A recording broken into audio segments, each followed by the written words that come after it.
Hello friends, in this video we learn how to convert a binary number into hexadecimal number. So let's say this is the binary number that we have and we need to find out its equivalent hexadecimal number. So what we'll do is we'll take the binary number and we'll start from right hand side and we'll start forming group of 4s.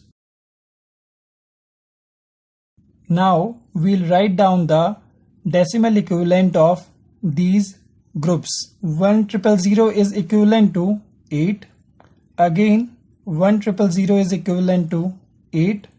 1001 is equivalent to 9. 0011 is equivalent to 3.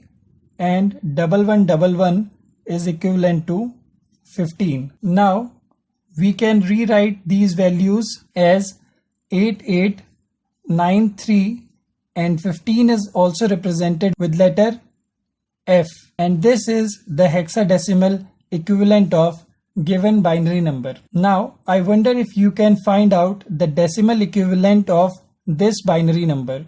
Write down your answers in the comment section below. For more videos, don't forget to subscribe. Thank you for watching. Happy learning.